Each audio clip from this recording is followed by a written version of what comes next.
Susio Talk, Oakland. Out here with Henry Hamilton.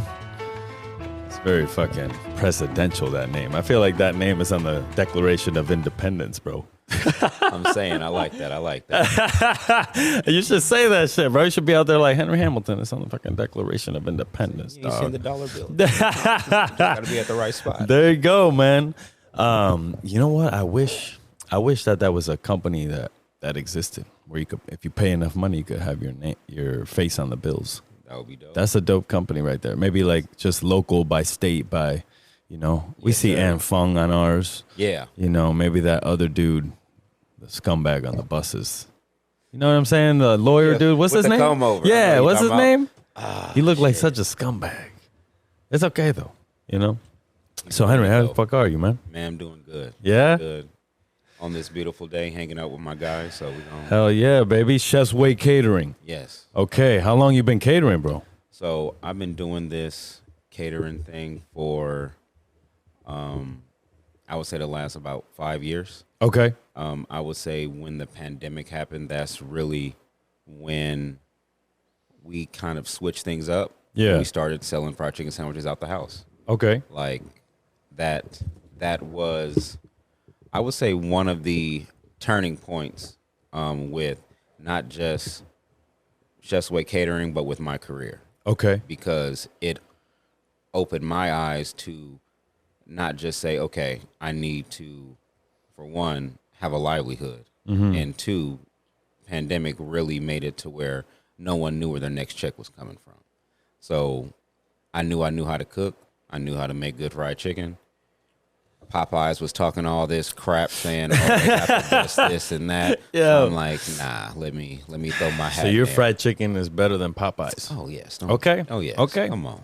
I do it Hey. for real. There's two types of cooks. Or chefs. There's those that are like, yo, my shit's better. And then there's those that are like, that shit is better. That shit is like, and it's undeniable. Some places you're just like, yeah, I can't do that. No, that's no for matter real. what it is. And bro. Have you ever will- encountered a fried chicken like that you're like, I can't You know beat what? it? I would say yes. It's my guy from Foul Fare. Okay. Like his fried chicken sandwich. Like Yeah. if I'm not making fried chicken, if I'm not making a fried chicken sandwich, That's where you're going. that's All the right. one. All Like right. he kills it every time. Yeah. That's And dope. a great freaking dude too. Great dude. And so, how did you start? Like, what was the first thing you did? You're like, yo, I want to start this catering company. What do you do? So it all played out, and it's gonna be funny. First catering event I did was back when I was the executive sous for Tender Greens in Walnut Creek. Yeah. Walnut Creek, they got all people from all walks of life. Yeah. Just so happened that I made this pozole because we were getting in whole hog. So, I'm one of the people that actually knew how to break down the whole pig. So Yeah. I was breaking it down. My sous chef at the time, we wanted to make a pozole together. So she showed me the way she makes it. We brined the pork, made the stock with the head, pulled the meat, did all that fun stuff. And the client, well, now it's my client, been knowing them for like the last almost 8 years. We blew her out the water with that. And one thing I did is I always went out to the dining room, talked to the different people, this, that, and the other. Yeah. And she told me, do I ever cook outside? So it just kind of went from that conversation to me going to her house, actually cooking for her family. And it was a great relationship that I had with her. To Yeah. the point to where I actually cooked one of her mom's last meals before she passed. So the bond that I have with that family still to this day is crazy. You know what I mean? And that's off of food. That's off of feeding someone. You know what I Right. mean? So that's why I take what I do real seriously. You know what I mean? Because you never know how far you would go in that one bowl of pozole. Yeah. Took me 8 years, and I'm still with this family. You Right. know what I mean? So that's kind of how it got started. And from there, I just kind of went from different family from Alamo, and then pandemic happened. Things kind of slowed up. Did the fried chicken thing. Yeah. And then now it's just kind of taking off. Okay. And then, so how many events do you think you're doing monthly? I would say monthly, and I'm doing at least private dinners, at least about 12 to 14. Mm-hmm. And this is during the week. A month? Yeah. God damn. Yeah. So this is. And you're working a full-time ass job too. Oh, yeah. So it's some weekends that when we are really busy, it was sometimes I was doing like double days. Like I would do a hot food drop off in the morning, then have a private dinner at night. Yeah. Then I'd have to send my sous chef out to be ready for this brunch catering in the morning. Yeah. So I have a very close network team of chefs that I utilize when we get busy. But Yeah. they're all dedicated. Like my front of the house manager, Rodney, like I've been working with him for the last probably like 10 years. Damn. Like, so he's really helped bring not just this company, but myself to where I can concentrate on cooking, because he takes care of that personal table touches that a front of house manager does. So he helps bring that to someone's house. So to have that and have them really be able to enjoy their party, that's why we have so many clients that come to us, because how many times have you went to a party to where the person that's throwing it don't even get to have fun? You know what I mean? Yeah. We fill that gap to where they can actually enjoy it. So yeah, I hear you. It's beautiful sometimes. That's a good way to put it. That's your actual job you're not cooking the dinner. You're just making sure that the hosts don't have to do anything. Mm-hmm. Yeah, I hear you. I failed at that before, my friend. Oh, me too. It happens. Yeah, Trust for me, sure. we have our bad ones. Yeah. How do you recover from a bad one? Like you're in a person's home, people get fucking pissed, bro. Oh, People man. fucking. Oh, man. Or they get quiet. I can't do the quiet. You know what? I'm going to tell you a story I had. Yeah. This literally happened last week. Literally last week. Let's go. So I'm telling you. Yeah. I had a client. She was very particular. Yeah. Which is okay, because when someone's in your house, you have the right to be particular on what they do, this, that, and the other. But one thing I'm really good at is communication. I try to make sure I ask those questions that sometimes get forgotten. You know what I mean? Especially when this is someone's first time doing a dinner party. Right. So it was kind of funny, because the first thing was the plate she wanted to use. I have really nice plates. They're from, where is it? Mora Ceramics. Yeah. They're almost like Steelite, but a little bit cheaper, because Steelite, is like $60 a plate. Yeah. So my plates, I'm able to get a pretty good price for like six for $60. But they're still nice, nice 10-inch, nice thick lip plates. So I use that for a lot of my like family style, a lot of my plated events. And I was trying to explain to her, like, hey, she had this beautiful, crate and barrel bowl. Yeah. You know what I mean? But it's like 10 pounds by itself.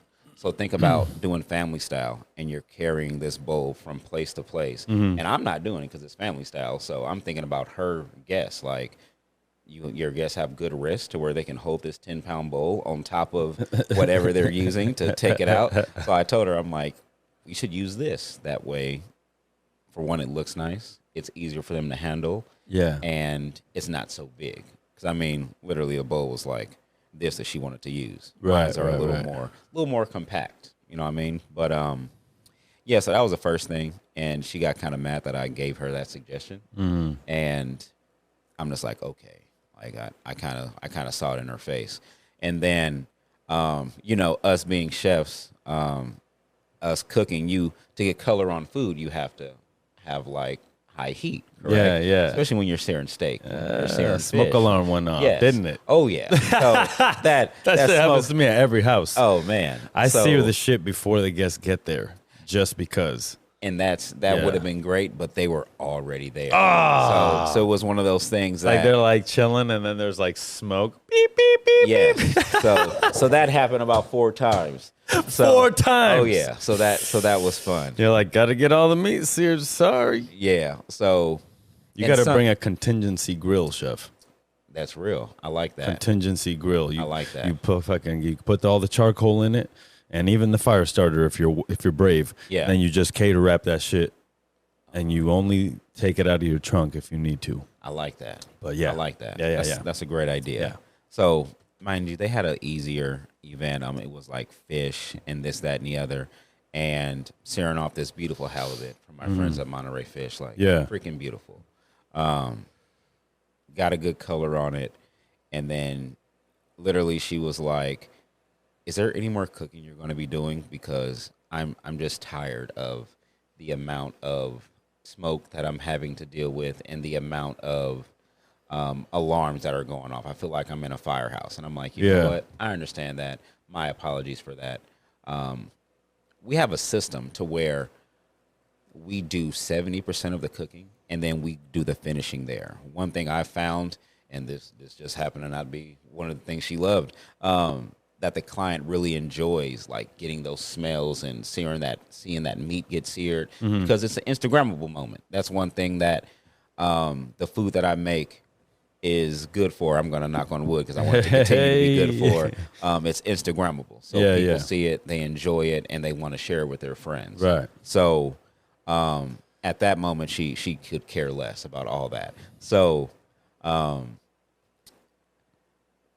fast forward, went through the night, got everything taken care of. It's time for service.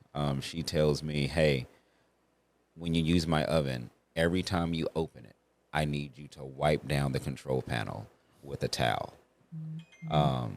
Because of the vapor? Or whatever, does it get like steamed up? Yeah, she says every time, like, please don't make it one time to where you don't do this. And I said, you know what? I can definitely do that. That's not a problem. Yeah. But the look in her face, it reminded me of when you did something wrong at home and your mom gave you that look like, if you ever do it again. Right. So it was like you had already done it. Yes. So at that moment, I knew, yeah, she's not. She's not gone. She's not going to love me. Yeah.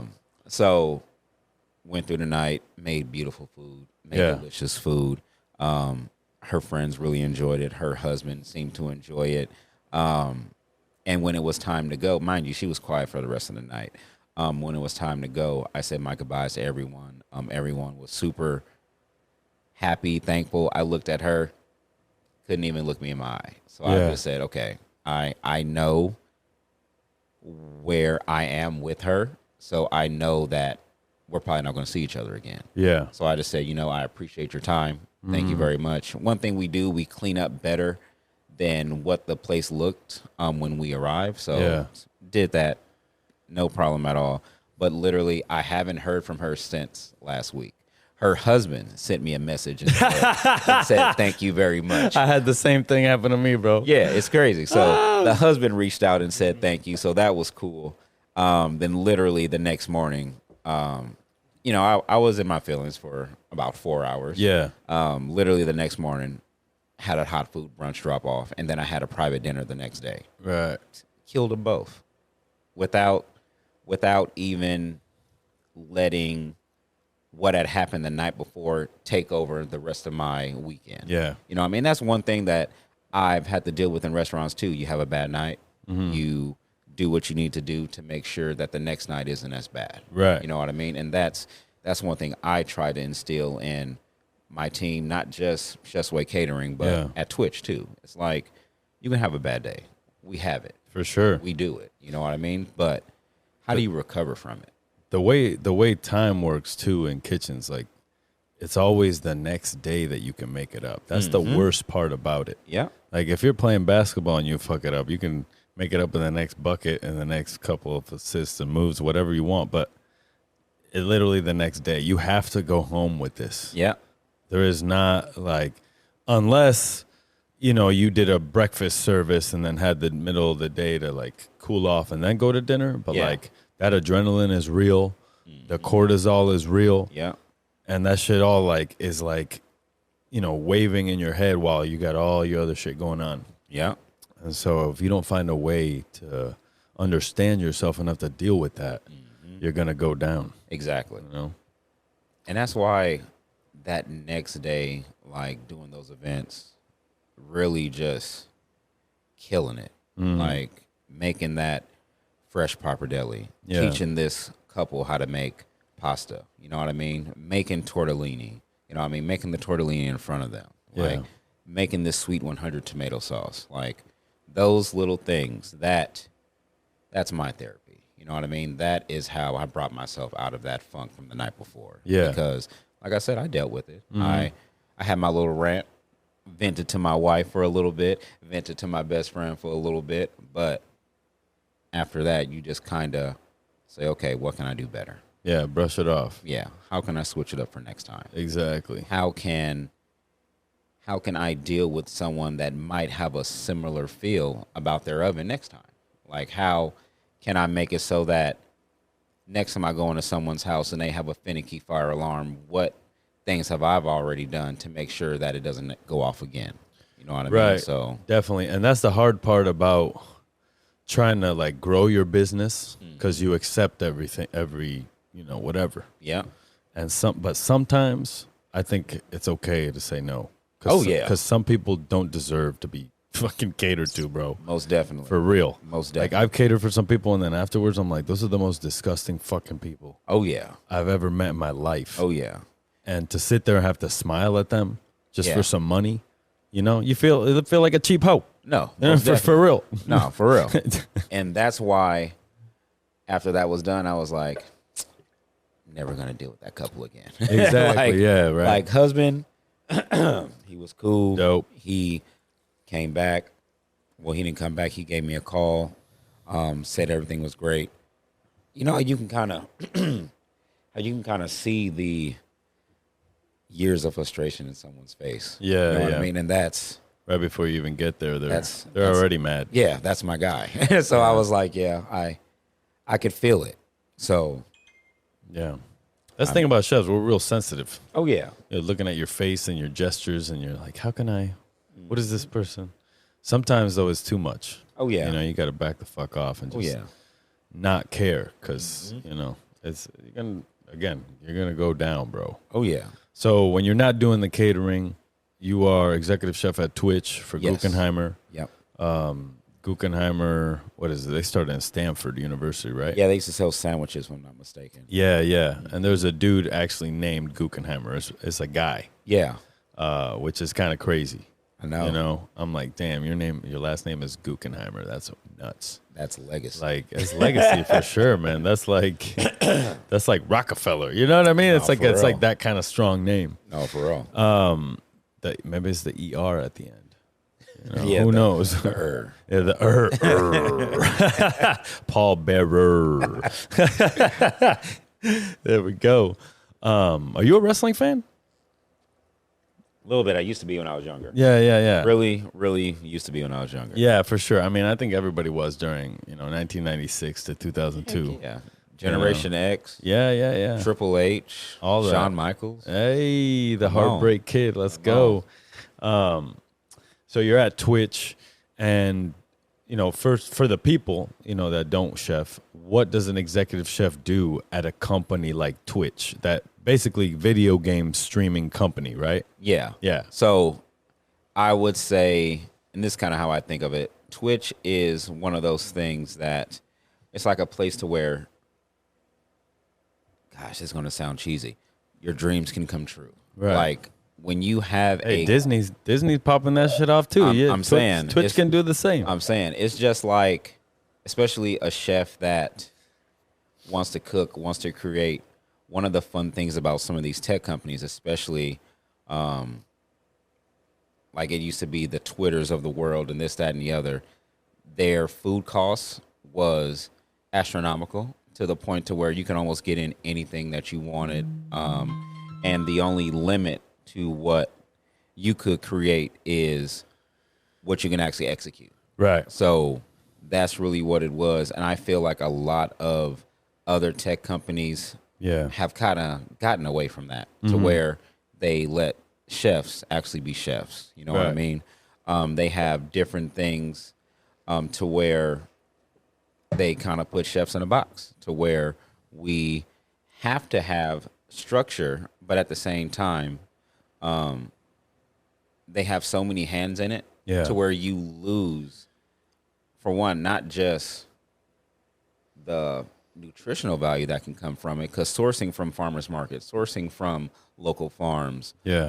sourcing from like really good purveyors, like that is what makes restaurants. That's what sets really good restaurants apart from Chili's and things like that. One thing I found is that we're starting to get into this corporate culture of we need to all be Chili's or we need to all be Applebee's. Right.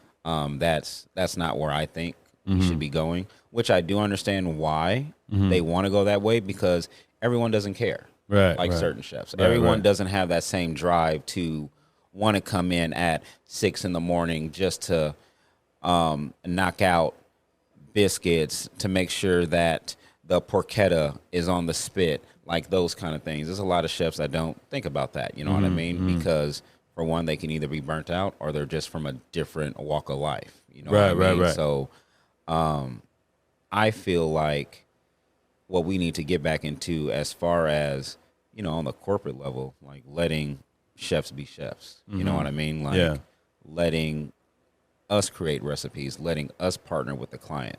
But at the same time, it has to do with who you are as a chef, like where you learned your chops at, and kind of how far you want to go. Because for me, this is not my one-off. I'm not done. You know what I mean? My thing is to continue to move forward, to continue to push the food that I like to create, and to help the next generation to see the opportunities that's in front of them. Because, you know, growing up as a young black chef, I didn't get a lot of opportunities. You know what I mean? I was the one that literally was the only black person in the kitchen. You know what I mean? I mean, I'm sure you have been in that position to where you have been literally the darkest person in the kitchen. Literally. Yeah. And sometimes it can get kind of crazy. You know what I dealt with a lot was the relationship between you as a Puerto Rican dude, or as a brown dude, being a manager, a sous chef or whatever, and having issues delegating to Latinos, like, you know, Mexicans, whatever may have you, right? South America, immigrants, fucking whoever it is. And for some reason, it was like, I'm not gonna listen to you because you're not a boss to me because you're not a white man. Yeah. You know? And then white dude comes over, tells him, hey, do this. And it's automatic. And it's okay, no problem. And you think that for your brother, you know, you would do some shit. Yeah.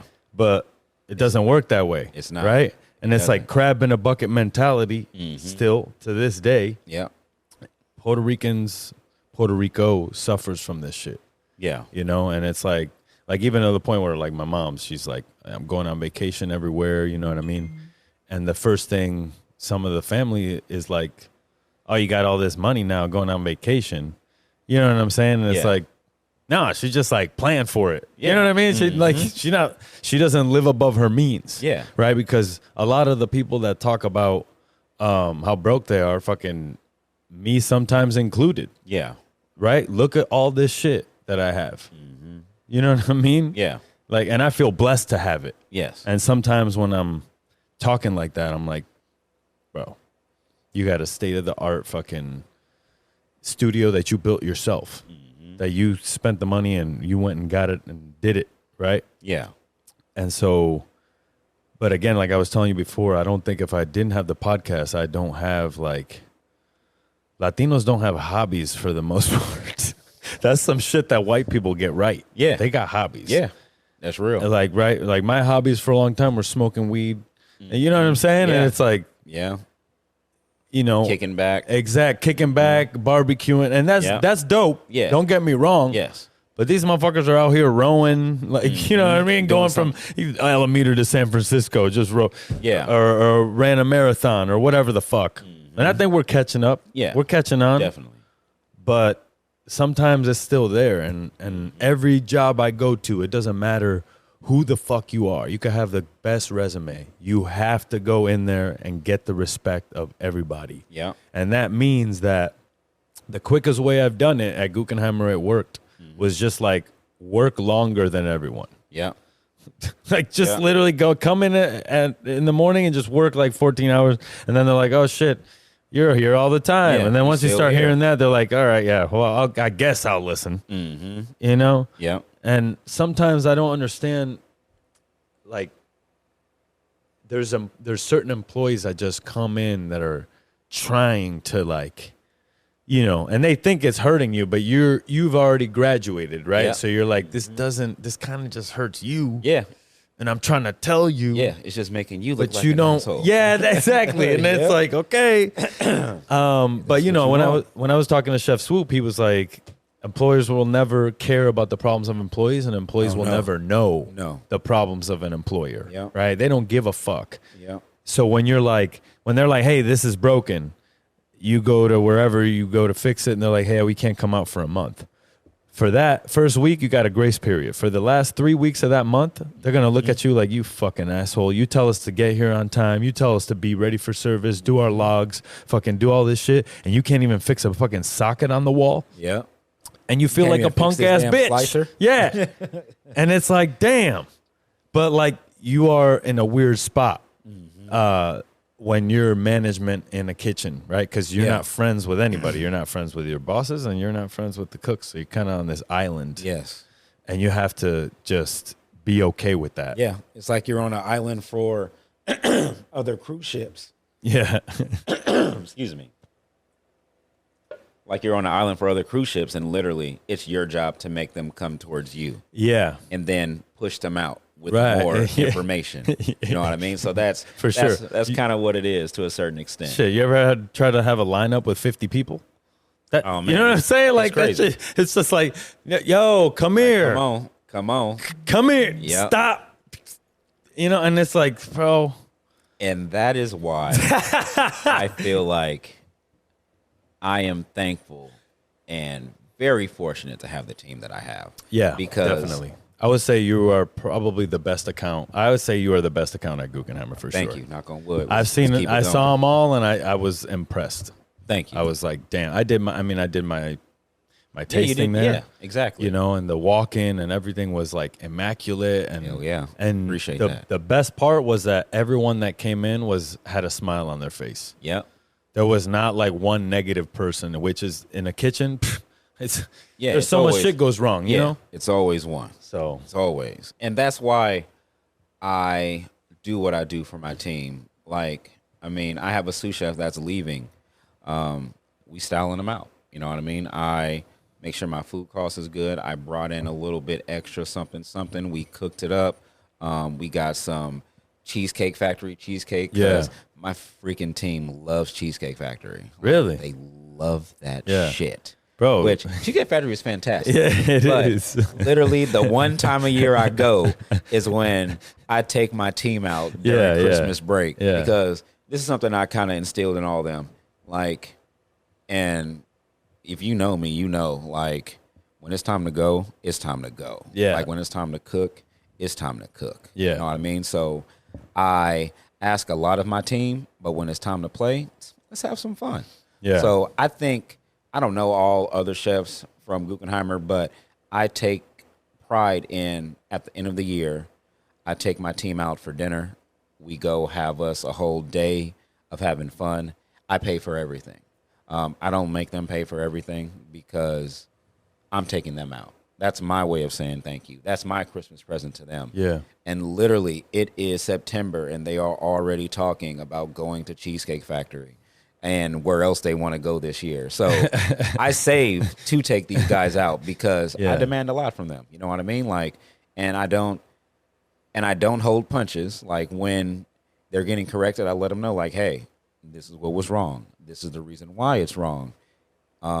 Let's make sure next time you follow what I try to show you. That way, if it gets wrong, it's not on you that it's wrong. Right. It's on me. And that's one thing I try to tell my guys, like, I'm all down for collaboration. I'm all down for you to show me what you can do. But before we put something on the menu or before we bring it to the client, we have to make sure it's good in-house together. Yeah. You know what I mean? So that's kind of one of my systems. Like, if you got something you want to bring to the table, let's make it together. Let's make it for family meal. If it's good and we all agree, then let's tweak it and let's put it on the menu. Yeah. And that's the one fun thing that I feel we have at Twitch is that I'm able to collaborate like that. I set my menus up to where it's September now. I'm already in October because that's how far I'm planning out. Yeah. And that gives me leeway if I do want to switch something out mid-September, I can go back into net menu, which we all hate, and we can tweak it. You know what I mean? So that's why I try to stay ahead, and I try to stay as organized as possible because, you know, you can have someone call in.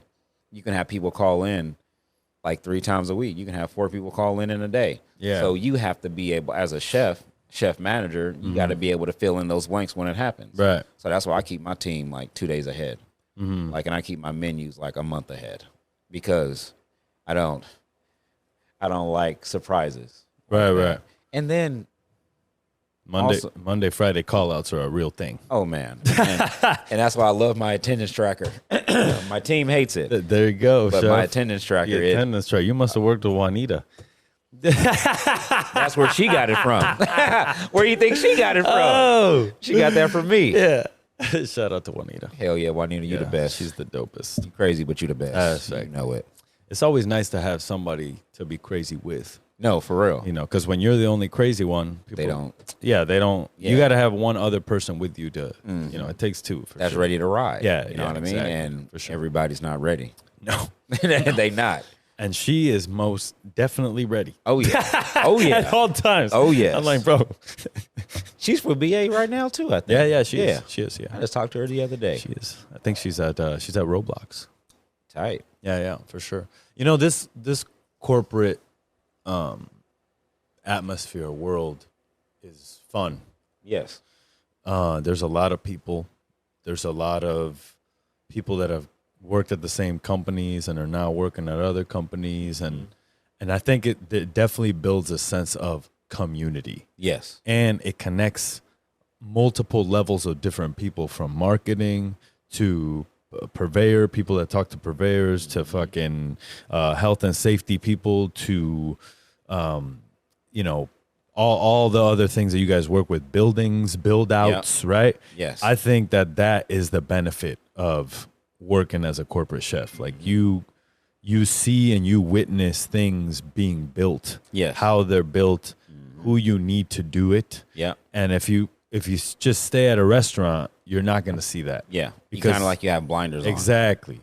So it's good to get out and do this kind of shit for, you Yes. know, a year, 2 year, whatever you want to do. If you want to make it your career too, like that's dope. Yeah. There's so much fucking runway in these companies, Most dude. definitely. Like, Most and there's so many of these companies. And it's like you can build a fucking beautiful career out of it and get your pension, get your medical benefits, Yeah. 401k shit, Yeah. like real shit. Exactly. You know? Like the American dream. Yeah, type shit. exactly. And that's the dopest. And I've seen a lot of people like at Gilead and Google and Twitch, like you guys came up together, you know, most Yes. of you guys. And Yeah. it's like, it's cool to see. Shout out Oh. Stephen Wade. Hell yeah. Shout out Steve. Yeah, that's You'll right. be with me soon. We'll have some fun, my man. Exactly, bro. He's on vacation right now. I No, think. for real. He's doing it. He's doing it. That's dope. But like you said, this corporate food scene, it is definitely a form of the American dream.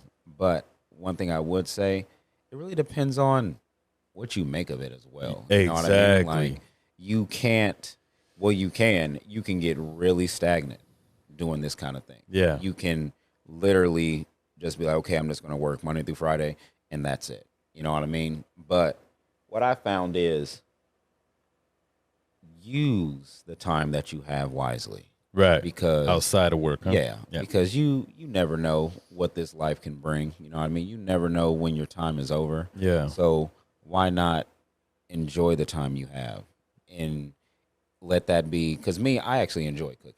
That's why when I'm not cooking at work, I'm cooking for Chef's Way Catering. Right. Because I actually enjoy it. I enjoy that feeling of cooking, presenting something, literally putting myself on a plate every time in front of someone. Yeah. Like that I don't want to say fear, but that you know how to cook, but you don't know how this person will receive it. Yeah. So it's kind of like that. Do you like it? Do you not like it? Okay, it's good. Tight. I'm gonna keep going. Yeah. You know what I mean? So it's like that is a form of a drug for me. That adrenaline, that hustle and bustle in the kitchen, that feeling of am I going to make it on time kind of thing, or I'm so cool right now, everything's good, and then oh, I forgot this damn garnish from my station, so let me knock it out. So I'm kind of an addict to this thing now, man. So that's why I say it's very much a sport. Oh yeah, most definitely. You need to make the baskets. Mm-hmm. You need it's to. Like a need inside. Like I need to. Yeah. And sometimes you to like it. You ever put yourself in the shits on purpose? Oh yeah, just to kind of see. Yeah, just to kind of see. Yeah, and just to see like, can I get out of this, or can I do all this, or you'll time yourself and give yourself so many things to do, right? And you probably won't be able to do it, but how far can I get? Exactly, and there's a line there too, right? Because you could get too detrimental to where now your guests are suffering. Yes, right, because you poorly planned. If you plan the chaos, most times it works. Yes. But if you have to react to new chaos, you're not gonna. It's not gonna be good. Yeah. For anybody. No, that's real. It can be. You just got to take a breath, though. No, you can't That's big. You know? Taking that breath, that's so big. Yeah, for sure, for sure. And so, how many people are you doing at Twitch every day? I would say now we're doing about. I would say 200, 250 on a busier week. We may get up to about 4 or 5, but that's rare. Like we're about to start getting into our busy time. Everybody's coming back from, the summer break or whatnot. Yeah, for sure. So we're going to start hitting again these next couple of weeks. Right. So, and at Twitch, are you having like famous streamers come through and shit? Like, is that? I would say on occasion we have some famous people coming, but honestly, with how I have these guys set up, everybody's VIP. You know what I mean? Even the ones that we see on the everyday, I still have my guys stay to a certain standard because, like you said, we are hailed as one of the best in the company. So I try to keep them at that level. Like, hey, you can be cool, you can have fun or whatnot, but just remember they're still the client. You know what I mean? Like, don't go too far from that barrier because it can always get pulled back. Right. And that's the thing. I've worked at places to where all that extra talking, they don't care. You know what I mean? All that extra, this is from this farm. They could care less. You know what I mean? I used to work for Twitter way back in the day. Yeah. And we were busting down 8,000 people in that building. It was 2 different buildings. Yeah. So, and we had a fresh pasta station. Right. So we'd be feeding like 8,000 people. And when you're feeding 8,000 people, you don't have time to say, oh, hey, this is where this is from. Oh, hey, yada, yada, yada. You have to put the meatballs in the fucking bowl. Yeah, you literally are cooking, and you may see one of your friends that that you've been cooking for a minute, and you like, hey, man, how you doing? And you back into it. You know what I mean? Like, so that is, I like to have them to a certain extent, enjoy the guest, make sure the guest knows what's going on, but don't stop working. You know what I mean? Because you always want to have that get up and go attitude. Right. Especially when things are kind of relaxed. I don't want them to get complacent. You know what I mean? Because that's one thing that this corporate life can do. It can make you get complacent, especially when you're really good at it. Yeah. Like, you can get complacent. That's why I try to switch up my stations or shuffle the board with my team every so often. Like every 4 months, I kind of, that way everyone can see what the other station is like. That way everyone knows how to make the pizza. That's good perspective. Yeah. That way everyone knows how to use the roti machine. Yeah. Like all that kind of stuff. So that's one thing that's pretty cool. Coverage for days off too. That's legit. Come on. Killed 3 birds with 1 stone with that one. Come on. That's what I'm talking about. And it's one of those things that I don't make them do. I say, hey, now's the time. You want to learn something different. And this all goes from the bigger picture. Like, if you want to learn more, you want to do more, it's here. You know what I mean? But if you want to be the same, it's okay. You can stay there. You know what I mean? Like, I'm not going to push you further, but just know this is what's available. Right. You know what I mean? So that's one thing that I've learned with my management style. You can push someone, but sometimes some people don't want to be pushed. Some people just want to come to work and do their thing and go home. Exactly. And that's okay. You know what I mean? It took me years to understand that everyone isn't going to be like you or do everything that you do, and that's okay. That's what makes you you. Exactly. You know, And I've been there. Yeah. I've been there. That's why I went to Michelin. Yeah. Because that's where you find everybody wants to be there. Yeah. You know, and people are clawing to get in. And that's the kind of energy that's good for a little bit. Yeah. But definitely, like, you don't have to stay in that either. Yes. You can do your 2 years and then bounce out, come back in. You know, that's the thing, too, that us as chefs, like, they tell us, like, well, once you go over there, you can't do this other thing. It's like, go fuck yourself, man. You know, 10 years, it was like 5 years ago now, 6 years ago. The chef of Gordon Ramsay from the UK came, Matt Abe. Yeah. And that motherfucker came and staged at the restaurant. He didn't come to, I think he had a meal there, but he didn't come to like, I'm the chef, I'm just going to watch what you do. He staged. He like picked herbs. He fucking did all the shit like a commis. Hell yeah. And that's what he came for. And I think we need more of that. Yes. Like, it should be okay for a 3 Michelin star chef to go stage somewhere if he wants to. Yep. Just And to you learn shouldn't, more. yeah. And it shouldn't be like, oh, well, so you looking for a job? You know what I mean? Yeah. Motherfuckers need to shut the fuck up. And be happy that Yeah, someone wants to learn more. Exactly. Because he's just going to come back and tell you. Exactly. You know, that's his whole thing about free work and staging and shit. It's like, look, man, to gain experience, sometimes you have to give your time up. Yep. And That's real. You know, and this need to be paid for every single minute of your day, like, No. that's some crazy shit. No. You know, I get Shouldn't it. be like that. I get it. Yeah. But like, that's just not reality. Yeah. Right. And then It's real. a lot of people pay, will fight for all this shit. And meanwhile, there's like half the world that doesn't, like, this is a fucking privilege, bro. Just accept it, live with it. And if the script was flipped, right, these people, they do the same thing. Yep. That we're doing, right? So I think we don't know, the other side as well as we think we know. And the only way to know is to get in there. And then crab in a bucket. Don't let your industry say, oh, well, wow.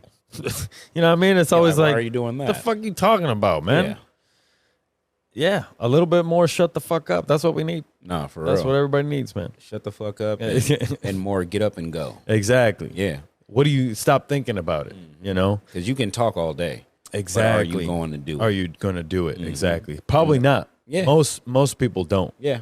That's why I think I went on the road trip for the podcast, because I was like, nobody's going to take this seriously if I don't do something wild and take a risk and put myself out there to the point where I have nowhere to live. It's me in the car and I got to get back to California. And I made these dates and I have to make them. Yeah. No matter if it's, oh, fuck, I got to leave Austin at 6 p.m. so I can make it to fucking Nevada at 3 p.m. the next day or whatever the fuck. Damn. Right? Just to do a podcast. Yeah. And no one's paying me, right? It's like, I want to do this. I got to go do this. That's why Yeah. that dude, I don't know if you know Trox, John Trox. He's a photographer. And for years, this dude would just DM chefs and be like, yo, can I come to your restaurant and take pictures of you for free? Like, that's it. Damn. So he'd go take pictures of the dude for free. Now he's got a cookbook with Rogelio up at fucking, what's the fucking called? Four Seasons. You know what I mean? And like, he forged a path to be able to hang out and be the one that takes the pictures of the best in the industry. Yeah. Right. And he did that by donating 2 or 3 years of his time, drive into these places and just, hey, let me just take a few pictures and I'll give them to you, you know? And now he's killing it. You know what I mean? I mean, he's always kind of been killing it, but like now it's like, oh, fuck. Now he's a name out yeah, there. dude. And he's at the events. He's doing everything, you know, and I'm very proud to see that kind of shit. And that's what it is. It's that's one of the things I had to kind of come out of my shell with, especially this year. I told myself I need to do more collaborations. Yeah. That's one thing I'm really pushing the envelope on is making sure that I'm utilizing all this wonderful talent that we have out here in the Bay. Yeah. You know what I mean? Like me talking to other chefs, me making sure that, for one, that I'm in the mix, so to speak. I've always been I've always been one to kind of do my own thing, and doing my own thing has got me pretty far. But I know the part that I'm missing is that collaboration part. So I'm taking those steps to, for one, make myself available, and like you said, putting in that footwork, putting in that time, doing those free collaborations, those free events. You'll never know what it'll come from it. You know what I mean? So that's, I hear you on that 110%. Yeah, bro. It's really real when they tell you, like, when you get to my age, you'll understand. That No, kind of for shit real. is real, bro. For real. I wish there was a way to, you know, I don't think there is a way. I think that's the human experience. You have to experience things Yeah. to learn the lessons, to give you perspective and all that shit. Yep. And then 22-year-old you'll think back and be like, damn, they were trying to drop some knowledge on me. Exactly. And then that's why it's our part and it's our mission to make sure this next generation, we let them know. You know what I mean? We show them the way. Exactly. And we can't be mad if they don't listen 100%. Like I got some people right now that listen, I'll say about 70%. And I'll say that's big because I know when I was 22, I was listening about 15%. Right. So for you to listen to 60% of the things I say, that's pretty good. Right. So I'm gonna run with you on that. But I feel like the more we teach and we lead, just not you lead from a place of love and understanding, not just of this is my way. You know what I mean? But this is what I've experienced. So this is what I'm gonna show you. Right. You know what I mean? Like, I mean, let's keep it. I'm gonna keep it a little. I'm gonna give you a little bit more real right here. I'm gonna give you this little gem. So for me myself, I got into a lot of trouble when I was younger. You know what I mean? Like I did some things that weren't too smart. You know what I mean? And I got to the point to where I had to sit down for about a year and a half. So with that being said, I try to lead my people of color, my young people, that you don't need to do what the streets are telling you to do. Exactly. Like, because it's stupid. Yeah. You're not going to get very far. That you need to, like you say, you need to find that hobby, find that outlet that will, for one, keep you out of trouble, and keep those idle hands busy, because that's what the government wants. The government wants you to get put on paperwork. They want you to be dependent on them. You know what I mean? So that's why you have to do your part. For one, keep your nose clean and make smart decisions, but keep yourself busy to where it doesn't lead to you making unwise choices. Yeah. You know what I mean? Because like I tell my nephews, I tell my team, I've done it, so you don't need to. I've done enough for you, so you don't need to. You know what I mean? Like, and that's why I feel like I gravitate towards other chefs that have been through it. You know what I mean? Have gotten it out the mud, that have ran the streets in Oakland. You know what I mean? So that's why I continue to do what I do. I continue to lead the way that I do, because I don't want anyone to have to go through the hardships that I had to go through. You know what I mean? Because shit ain't fun. Like when you going through it, it ain't fun. When you in that cell by yourself, you looking at them letters, them girls, they keep living their life. You know what I mean? Yeah. So you want to live. Ain't nobody waiting for you. Exactly. Life keeps going. So why not be a part of it? You know Right, what I right. mean? People So- got to move the fuck on. Yes. Too. That's Yes. the saddest part about it. My mom's a CO right now in Connecticut. Yes. And you know, she sees it all the time. And Yeah. It's like, damn. People just repeatedly go into that place. for sure. And it's crazy. Yeah. Once And- you get in the cycle, man, it's hard to break out. No, for But real. I feel like a lot of us, you need to take a risk and get the fuck out of your neighborhood. Mm-hmm. You need to go. Yeah. You need to go somewhere where nobody fucking knows you. Yep. Where That's you can real. recreate yourself. Exactly. And sometimes you gotta be a little fake in order to find your real. No, that's You know what I for mean? real. You got to know how to play it. You got to know how to play the game. Yeah, for and sure. that's how I learned. I learned from other chefs. I learned from, and the thing is, the worst chef, they did something to get in that position. Exactly. What can you learn from them? Even if you feel like they don't know how to cook, they don't know how to do whatever, what do they know how to do? Yeah. What can you pick from them? Right. One of my old chefs, Scott McCarthy, I'll never forget his name. He always told me, even if you think you can cook better than whatever chef or whatever, you need to learn something from them. Yeah. You need to learn how did they get to where they're at. You know what I mean? So that's one thing I still to this day, even if I think I know how to cook better than you, or I think I know whatever the hell, how did you get to this position? Right. You did something. Something clicked to where you made people believe in you enough to where now you're making this much. Like, what can I do to get a piece of that to where now I can have that for myself? Yeah. You know what I mean? You gotta pick people's brains. You know what I mean? I have a whole composition book that I've been writing things in since I was a line cook at Pecans in downtown Oakland. Yeah. Like, I have a composition book that has recipes from Charles Fon, from Pecans, from Slanted Door, from Vada V, from like literally every place I've worked. Okay. Because that's how I've learned. You know what I mean? Yeah. That's how I learn. I write stuff down. I talk to people. I write it down, and I'm like, okay, Right. next time. You know what Right, I mean? right, Like, right. I literally have notes in there from when I've had to have sit down meetings with people and what they were saying to me. Yeah. So it's a real life composition notebook. That's dope, man. Well, shit. Here on Sucio Talk, we take it all the way back. Where was your first restaurant job?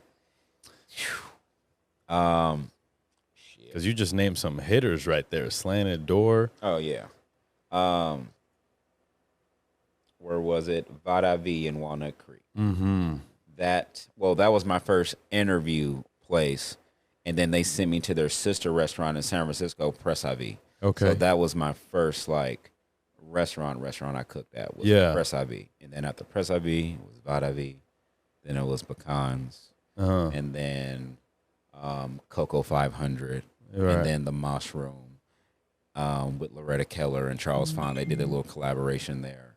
And then from there, I think I did Twitter after that. No, it was either Twitter or Sodexo, one of those. And then, actually, I think it was Sodexo because that's when I learned like that corporate accounts existed. Yeah. Oh, sorry, no, switched up.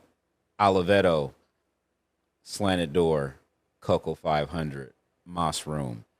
And then I kind of had a little culinary burnout. Yeah. And I had to kind of think about what the hell I was going to do.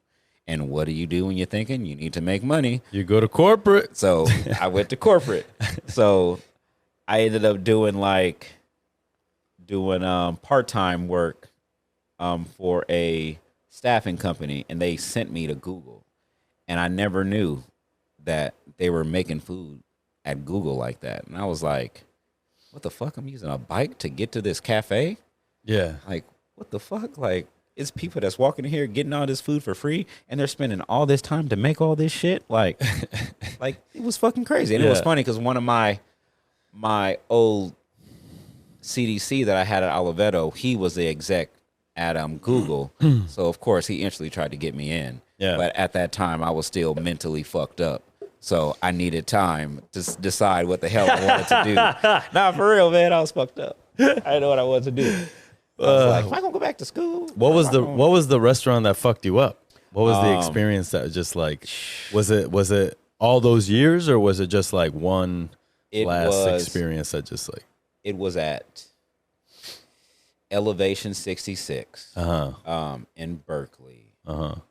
I went there. That was my first sous chef job. Okay. And I went there, and you came in as sous chef? Yeah. Okay. Came in as sous chef. So dealing with all the problems that they had was fucking crazy. And then I'm coming in. I'm supposed to be like the hard one, but my chef at the time was letting people drink on the clock, and it was just like, you want me to fucking follow these rules, but you letting these motherfuckers drink? Is like, right. Like, why ain't you helping me with this shit? So me dealing with that, and then like you said, dealing with people that I mean, I don't want to listen to this black guy. Like, who the hell is this? Yeah. Like, this motherfucker just coming in here. He just came in here 3 days ago. Telling me what the fuck to do. I don't know him. You know what I mean? Which I get, but at the same time, like, motherfucker, that's why I'm hired. Yeah, right. The owner has to manage that. Yes. So it's like. You gotta be so literal with that shit. Call everybody here. Whatever this motherfucker says, this is what you it is. do it. Yes. It's coming from me. Yes. You don't gotta question it. Yes. Okay? So it was that. And then it was just like, okay. So dealing with that, dealing with the mama bear mannerisms of the exec at the time, she was kind of crazy with it. So I think, and then when I was ready to leave, what made me ready to leave is I came in one day and they left me a piece of paper that said that I was being demoted from sous chef to line cook. Mm-hmm. And I was like, what the fuck? Just like random, just like on a piece of paper next to the fucking prep list. And I'm like, written in Sharpie? Yeah. I'm like, are you fucking high right now? So I'm like, all right. So they don't know, but I got a sister that's like the head of HR for like some of these like big companies in LA. Yeah. So I reached out to her. I'm like, this ain't legal, right? She was like, oh, nah, you reach out to the owner. You let them know the contract that you signed. Yeah. And you send them a copy and you tell them that you want to make sure you are paid and that you are putting in your notice. Okay. So once they saw that I had backing from a higher source, they're like, okay, let me. Right. This person's going to fuck us up. Yeah. But that's a good point you make, because if they know they can fuck you up, they'll fuck you up. Oh, yeah. And most of the people that suffer are the immigrants that are coming here just trying to work hard. Yeah. Most times, and I've experienced this recently, it be your own race that be keeping you down. That's for real. I was like, that's for real. Bro, I was like, God damn. Yeah. And that's for real. And that's why when you said it's hard to go into a space and then the brown people that are like you are the hardest to deal with. Right. And that's how it shouldn't be. You know Right. what I mean? Exactly. So that's how it should be. So it's Right. like, damn, I know if I was when I was growing up in kitchens, if I saw a black sous chef, I'd be like, damn. I do whatever the fuck you say. Yeah. Like, that's tight as fuck. Like, what you want me to do? Like, and that's why it's like, dude, when you see a black executive chef and you black too, it's like, come on, baby, let's fall in line. Yeah. Like, it's a reason why I'm here. Like, I ain't doing this shit just for show. Right. So that's why I'm very fortunate. I'm very happy. I'm really blessed to be in the position that I'm in, because I give other people of color that hope that you can fucking do it. Right. You know what I mean? Because it was the longest. I didn't think I'd be able to fucking do it. Mm-hmm. And then when I did it, never look back. You just keep going. So yeah, that's what it is. That's fucking crazy. You know, it's funny that brings me to think about when people are like, I didn't see people that look like me, so I didn't do the thing. Mm-hmm. You know what I mean? And I'm that's like, for real. If you did see people that look like you, would you have listened? Yeah. You know, I just think that, you know, what would it be like? Yeah. And maybe that's why it isn't. Mm-hmm. Maybe that's why it never was. Yeah. You know? Yeah. It's crazy. The human experience right now, and I think we're in the craziest fucking time ever. Yeah. You know, and I'm kind of grateful to be the age that I am. I'm like, I don't wish I was any younger. No, for any real. older. For real. I'm like, I feel like we got in at a good, Yeah. good Like, era. Right at the time where we needed to. Exactly. Like, we're not dumb. We could use computers, but also we know how to live without them. Yeah. And, you know, I think it's a benefit for sure. For real. To be born in the mid 80s, late 80s. Well, shit, man. How do we find you? How does Chef's Way Catering? If we want to cater, if we want to, what do we got to do? So check me out on Instagram, Chef's Way Catering LLC. You can also find us on Yelp. Literally put in Chef's Way Catering. My sous chef Edgar will be on a picture throwing it up with a wonderful slab of some lamb chops on there, so you'll see him. Yeah. You can also put us in on Google, and we pop up. You put my name on Google, Chef Henry Hamilton, and you'll see Chef's Way Catering. So, For sure. So we're everywhere. just hit us up. Hell yeah, that'd be a nice commercial. You're pretty heavy on LinkedIn too. Yes. What started you posting on there? Because that's a weird place, but it's crazy, I kind of right? like it. You know, it's kind of dope. What I learned is, and that all goes and ties back into not being stagnant. Companies, they want to see what you're doing.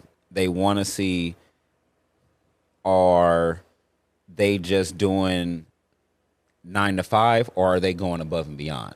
So I make it a point to, I showcase what I do. You know what I mean? I showcase what I do for Chef's Way Catering on LinkedIn because that's a part of who I am. Yeah. That's what you get when you get me. You don't just get a chef that is going to go to work. You get a chef that goes to work, that does a great job at work, that creates different programs, that creates new, exciting food programs. But you also get a chef that when he's done, he's still cooking. He's still learning. He's still trying to push the envelope in his community. Right. You know what I mean? So companies love that shit. They eat that up. 100%. And that's why I get so much. I have conversations with the CEO of ISS Guggenheimer just because of off of the work that I do. Right. And that's why I tell people I do what I do for a reason. Yeah. And I was really apprehensive at first with, should I post anything about Chef's Way Catering? Like, should I do that? But then I had to tell myself, if by me sharing my growth gets me in trouble at work, I shouldn't be working for that company. Right. So why would a company not want to see you grow, see you do more? And then see by you doing more, you're bringing more value to the program that you're a part of. Yeah. Now, let's say I was posting stuff about Chef's Way Catering and I was fucking up at work, then I'd be stupid. Right, you know what I mean? But if you are excelling and you are doing what you're supposed to do and you know what your job is and you are engaging with the client, which is what all corporate companies want, is that client engagement and that client love and reciprocation, like back and forth. If you're doing that, you're golden, dude. Yeah. So that's why when I post things on LinkedIn, you'll see not just Guggenheimer ISS people, but people from Twitch are liking it. People from Bon Appetit are liking it. Just because, for one, it lets Guggenheimer shine, and then I'm shining too. Right. Because they're backing me. You know what I mean? Like, one thing too is it gives me an avenue to work with other people. Like, I mean, I've got to cook for law firms because of some of the posts I put on LinkedIn. You know what I mean? And it, for one, it helps to help me meet new people. Right. So, I mean, it kind of goes full circle. It helps to highlight what I'm doing at Twitch, and it helps to show ISS and Guggenheimer what we're doing. And it also shows how far I'm come with Chef's Way Catering too. Because, I mean, it's crazy going from just selling fried chicken sandwiches to doing 7-course dinners with a local restaurant in Oakland, chicken and waffles. You know what I mean? Like, that's crazy to me. So you're definitely on another level, you know, and I think it does take a special someone because you Guggenheimer ain't no joke. Like, being a executive chef at a tech company comes with a lot of asks, and a lot of sacrifice of your time with your family, whatever it is, right? Because you got to get the job done, essentially. And they pay you damn well to do it, so you got to just do it. You know, that's just the position that you're in. And so, I think you bring up a good point, man. They let you be yourself. I asked them because I'm very concerned, because I say my shit on here. I don't give a fuck. Yeah. And I'm like, I got a podcast. They're like, cool. They pushed it to the client. They showed it to OpenAI, like, yo, our fucking chef's got a podcast. I think that's dope. Yeah. And that's something that they should definitely keep harping on because the individuality that people can feel at Guggenheimer is exceptional. Yeah. And why it makes it a great place to work. You know what I'm saying? And so, I had a great experience, and, I met you literally my first day. Yeah. So fucking doing the tasting over there. Hell yeah. I could tell you were looking over, and I was like taking the skin off of some cod. And right after I get done, you look at me, you're like, okay. Nah, for real. 'Cause you was a bad motherfucker. I was I'm like, yeah. And I brought you in that fish because I want to see. I'm gonna bring this whole fish in. Yeah. If he really know what the fuck he doing, he gonna butcher that shit like it's whatever. Yeah. And you butcher that shit like it was whatever. So I'm like, okay. That's what I'm like. For Yeah, sure. we got us a real one. For You know sure, what I mean? yeah. And that's what it is. You know, like real recognize real. Yeah, You know yeah. what I mean, Yeah. like, and I could see it, and that's why when they were over there and they started doing their tasting, I wasn't gonna go over there at first because I know who the fuck I am. Like Yeah. I know that I am there to do a service, but then they said, "Hey, come over here and taste this food." So I'm like, "Okay, cool." You know what I mean? I tasted some of your food, and I was like, "Fuck, it's fucking good." Like that potato dish. Yeah. Yeah. You had me. You had me first 3 bites. I'm like, give me the rest of this shit. But That's dope. but that was one of those things like when you knocked it out and I saw how you moved, how you talked to people, it was like, he's going to kill it. Right. You know what I mean? So I had no doubt after your first 2 hours. Right. I saw what you did. I'm like, yeah, he got this shit. Damn, bro. Know what I mean? Making me teary-eyed over here. Nah, it's the real. I left Guggenheimer like a little hope.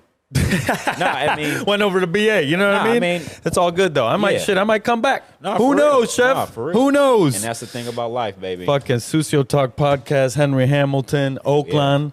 I'm putting this episode fucking out today. This shit was dope. There we go. LinkedIn, I'll put it on LinkedIn as well so Hell you can yeah. shout it out. Let's do it. It's a damn pleasure to have you, bro. I appreciate Likewise. your time, you coming out here.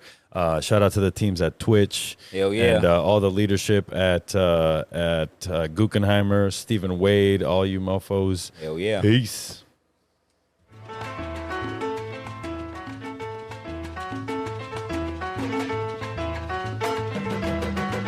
Yeah. That was dope, man. Hell yeah, we did that. A lot of good lessons in there. Hell yeah.